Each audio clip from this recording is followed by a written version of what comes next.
Hello and welcome to our YouTube channel BHU study capital. मैं रंजना आपको guide करूंगी MA Sanskrit CUCET entrance 2022 के लिए।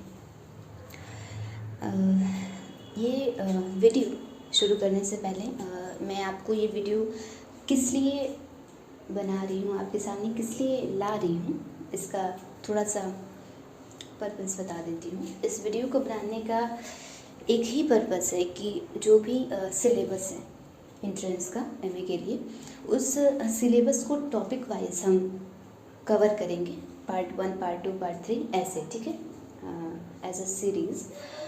तो उस सीरीज़ का ये पहला पार्ट है जिसमें हम आपको बताएंगे टॉपिक वाइज कि कौन से टॉपिक में आपको क्या पढ़ना है, कितना पढ़ना है और कितनी बार पढ़ना है, ठीक है।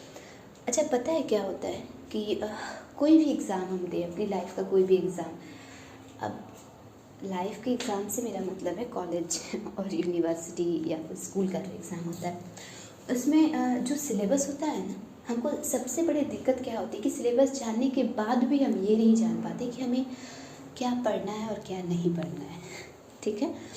तो इसी चीज़ को बताने के लिए मैं आपको ये वीडियोस पार्ट वाइज बना के देती रहूँगी, ताकि आपको पता चले कि आपको क्या पढ़ना है, कितना पढ़ना है और क्या नहीं पढ़ना है, ठीक है। तो इस वीडियो में हम जो मोस्ट रिकमेंडेड बुक्स रहेंगी, जिस भी पार्ट की रहेंगी, उस पर बात करेंगे, ठीक है। तो पहला टॉपिक हमने लिया है व्याकरण का। व्याकरण के टॉपिक में जो किताब सबसे ज़्यादा प्रयोग की जाती है या कही जाती है, मतलब सबको ही पता है कि लघु सिद्धांत कौमुदी UG के बच्चों के लिए होती है।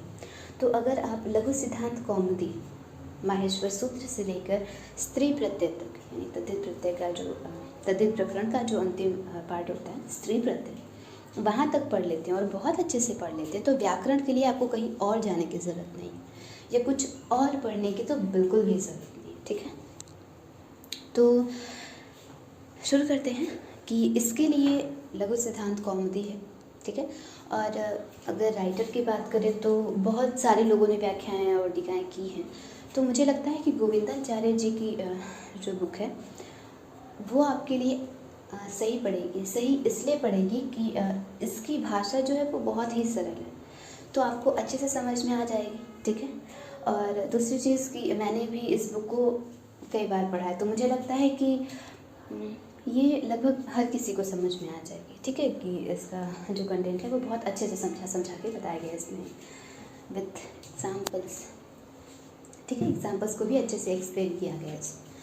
तो पहली चीज़ जो लघु सिद्धांत कौमुदी में आपको पढ़नी है, पहला ही पेज जब आप शुरू करेंगे मंगलाचरण के बाद, तो माहेश्वर सूत्र इसका पहला टॉपिक आता है, ठीक है। माहेश्वर सूत्र में तो मुझे लगता है कि आप सबने पढ़ा, क्योंकि तो आप 3rd ईयर में होंगे, आप एंट्रेंस देने वाले हैं, तो ये जो माहेश्वर सूत्र होता है, मुझे लगता है कि आपको बहुत अच्छे से याद होगा कि चाहे जहाँ से भी क्वेश्चन आए आप बता सकते हैं। मैं आपको क्वेश्चन का पैटर्न बता देती हूँ कि क्वेश्चन आता कैसे है। क्वेश्चन इसमें ऐसे आता है कि आपको अरेंज करने के लिए देगा सूत्रों को, जो माहेश्वर सूत्र है उनको ऐसे उल्टा सीधा लिख देगा और बोलेगा कि इसे अरेंज कीजिए, ठीक है। तो आपको कन्फ्यूज़न नहीं होनी चाहिए, बिल्कुल भी कन्फ्यूज़न नहीं होनी चाहिए आपको इस चीज़ में, तो इसको बहुत अच्छे से पढ़िएगा, ठीक है। क्योंकि अगर आपको माहेश्वर सूत्र नहीं याद है, आप माहेश्वर सूत्र में कन्फ्यूज़ हैं, तो फिर आगे का व्याकरण तो मुझे नहीं लगता कि संभालने योग्य चीज़ है, ठीक है। क्योंकि माहेश्वर सूत्र तो बेस है, सीढ़ी है आपको व्याकरण तक ले जाने वाली। तो पहली चीज़ है कि आप माहेश्वर सूत्र को बहुत अच्छे से पढ़ जाइए, ठीक है। एक एक सूत्र याद होने चाहिए आपको, ठीक है। दूसरा चीज़ उसके बाद आता है संज्ञा प्रकरण, ठीक है। तो संज्ञा प्रकरण में आपको यहाँ तो सिर्फ संज्ञा प्रकरण की परिभाषाएं दी गई होंगी कि किसको कौन सी संज्ञा कहते हैं, लाइक संहिता संज्ञा हो गया, और भी ऐसी संज्ञाएं होती हैं कि किसको कौन सी संज्ञा कहते हैं, पद संज्ञा किनकी होती है, तो ये सारी चीज़ें। तो इसमें प्रश्न भी ऐसे ही पूछेगा, जैसे आपसे पूछ देगा कि पद संज्ञा किसकी होती है, तो सुप्तिकंतम पदम ऐसा होता है। फिर संहिता संज्ञा किसकी होती है, तो परासन्निकर्ष संहिता। तो क्वेश्चंस ऐसे ही आएंगे, आपसे पूछेगा, ठीक है, कि आपको कोई एक लाइन दे देगा और पूछेगा कि इसकी कौन सी संज्ञा होती है, ठीक है। तो या फिर जैसे पद संज्ञा है तो 4 ऑप्शंस में बोलेगा कि इसमें से कोई एक ऑप्शन सही है और बताइए कि वो कौन सा ऑप्शन है। पद संज्ञा होती है किस सूत्र से होती है, ठीक है। उसके बाद आता है संधि। संधि में तो आप जानते हैं 3 हैं, अच, हल और विसर्ग, ठीक है। तो आपको इन तीनों को बहुत अच्छे से पढ़ना है। दूसरी चीज़ आपको ये ध्यान रखना है कि कौन सी जो संधि है, जैसे आद्गुण और आदिंगुण, ठीक है, आदिंगुण और आद्गुण, ये गुण संधि के दो परिभाषाएं दी गई हैं, ठीक है। एक परिभाषा जो बोलती है कि गुण संधि होती किसकी है, ठीक है। दूसरी चीज़ जो बोलते हैं कि जो गुण संधि है वो कहाँ पे होती है, किसकी होती है और कहाँ पे होती है, और गुण संधि कहते किसको हैं। तो उसमें एक होता है विधायक, ठीक है, विधायक मतलब एक संज्ञा और एक संघी होता है, ऐसा होता है, ठीक है। तो जैसे वृद्धि रेचि और वृद्धि राधायच में आपसे पूछ देगा कि इसमें से कौन सी संज्ञा जो है वो संधि, इसमें से कौन सी इसमें से कौन सा जो सूत्र है वो संज्ञा है और कौन सा संगी है, ठीक है। तो ऐसे आपसे प्रश्न पूछेगा, ठीक है। दूसरी चीज़ उसके बाद आते हैं, हाँ, संधि में आपको सबसे जो इम्पोर्टेंट होता है, ठीक है, कि आपको कन्फ्यूज़न नहीं होना चाहिए, न यड़ संधि में, न गुण संधि में, न वृद्धि संधि में, न अयादि संधि में, और बाकी के जो विसर्ग और हल संधियाँ हैं, इसलिए कि जब आपसे एग्जाम्पल्स पूछता है तो आपको बहुत कन्फ्यूज़न हो जाएगी, ठीक है।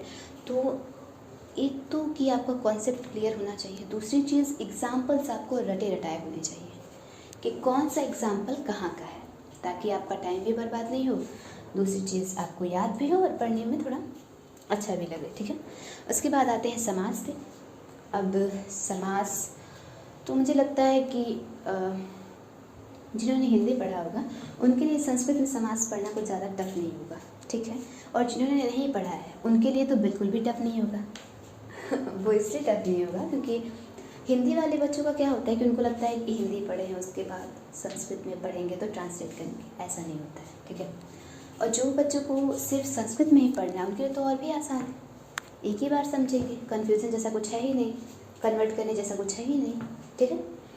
तो समास आपको बहुत अच्छे से पढ़ना है, और समास में भी, ठीक है, क्या चीज़ ज़्यादा ज़रूरी है, इसके उदाहरण, ठीक। उसके बाद आते हैं कारक पे, विभक्ति अर्थ प्रकरण जिसको कहते हैं। कारक में तो भाई कुछ पूछना ही नहीं, मतलब बहुत ही अच्छे क्वेश्चंस पूछे जाते हैं, ठीक है, और बहुत ही घुमावदार क्वेश्चंस होते हैं। तो मैं कहूँगी कि कुछ जो एकदम विशेष मतलब कि अब तो इनसे प्रश्न आना ही आना है, मतलब तय ही होता है कि उनसे प्रश्न आना है। उसमें जो सबसे पहला जो टॉपिक है वो है कारक, समास, संधि। ये तो पूछो ही मत, इनसे कितने सारे क्वेश्चंस आते हैं, ठीक है। तो इन तीनों को अगर आप घोल के पी सकते हैं, ठीक है, तो जो होता है ना घोल के पी जाने वाली, वैसी वाली पढ़ाई करनी है आपको, ठीक है। और वो आपको कैसे पढ़नी है, कैसे करनी है, वो मैं आपको बताऊंगी, ठीक है।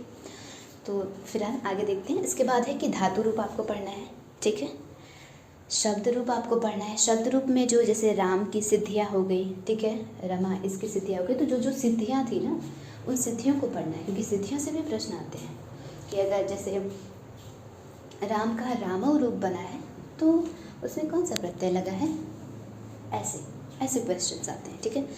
उसके बाद आते हैं जो भवादि, चुरादि, ज्योत्यादि इत्यादि जो गढ़ होते हैं उसमें जो सिद्धियाँ होती हैं, ठीक है, और उनका जो उदाहरण होता है वो एक तो उनके बारे में पढ़ना है, ऊपर से उनकी सिद्धियाँ और उनके उदाहरण बहुत अच्छे से याद होना चाहिए, क्योंकि ये आपसे पूछ देता है कि इसमें से कौन सी भवादि गढ़ी धातु है, ठीक है। तो ये आपको अच्छे से पढ़ना है, और मुझे लगता है कि आपने काफ़ी अच्छे से इसे पढ़ा भी होगा, तो इसे थोड़ा और उस अच्छे को थोड़ा सा और अच्छा बनाइए और मेहनत कीजिएगा, ठीक है, क्योंकि मुझे लगता है कि हर एक बच्चे के लिए, चाहे वो कितना ही अच्छा हो व्याकरण में, व्याकरण तो सारी चीज़ों से टफ होता ही होता है, ठीक है, पर व्याकरण से ज़्यादा आसान कुछ भी नहीं है।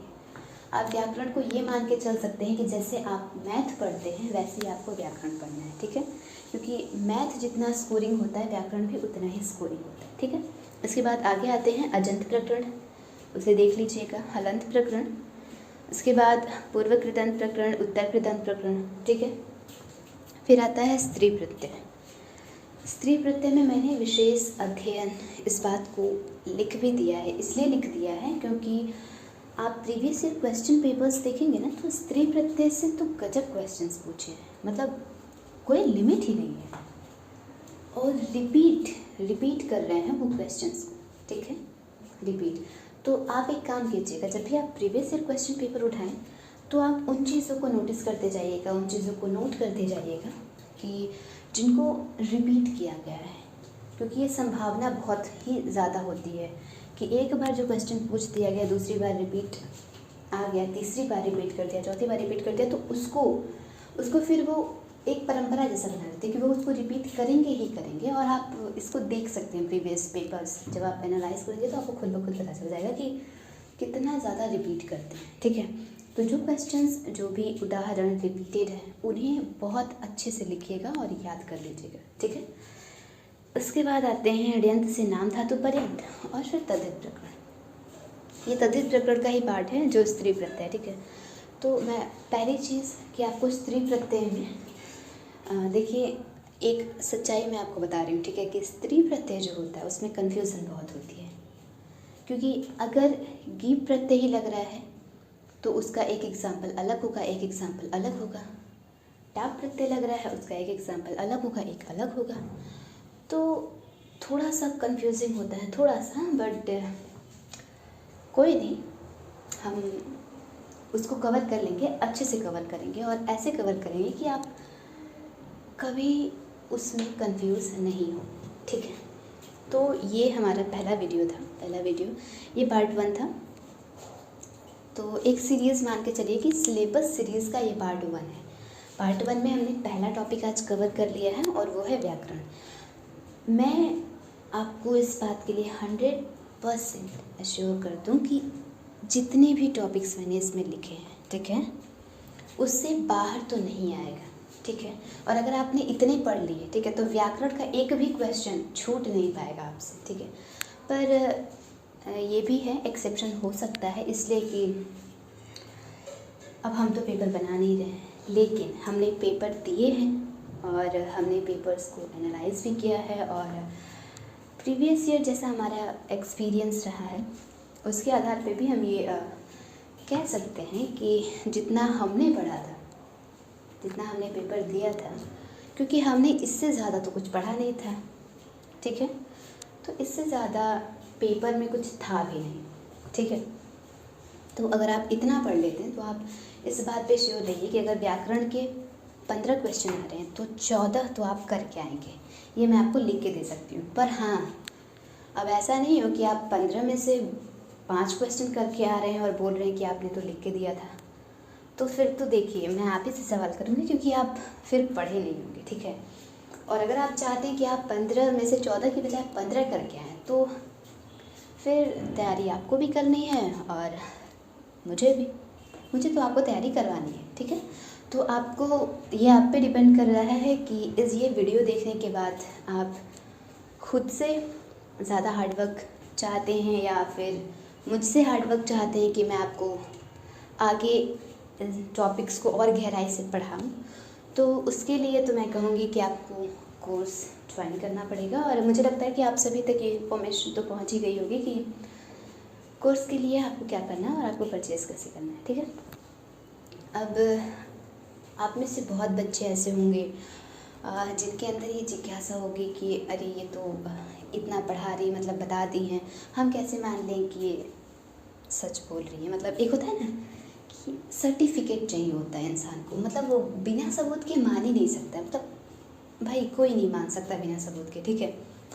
तो सर्टिफिकेट के तौर पे मैं आपको थोड़ा सा अपने बारे में बता देती हूँ ये कोई सर्टिफिकेट नहीं है, ठीक है, पर आपको विश्वास दिलाने के लिए थोड़ा सा मैं बता देती हूँ कि ये जो चीज़ें मैंने आपको यहाँ लिख के जो पीपीटी में आपको दिखाई दे रहा है, ठीक है, उसमें से मैंने 100% उस चीज़ को एनालाइज़ किया है, पढ़ा है, एंट्रेंस दिया है। तो ये जो अभी जस्ट एंट्रेंस हुआ है 2021 का, उस 2021 के एंट्रेंस में JNU ईयर 18 रैंक था मेरा, 18वां रैंक था, और BHU ओवरऑल 33 और फीमेल रैंक 1, ठीक है। अब मुझे लगता है इतना काफ़ी होगा आपको बताने के लिए कि मैं बहुत गहराई में जाके ये आपसे कह रही हूँ कि आपको इन टॉपिक्स पे ध्यान देने की ज़रूरत है, और इन्हीं टॉपिक्स पे ही ध्यान देने की ज़रूरत है, कहीं और ध्यान देने की ज़रूरत नहीं है।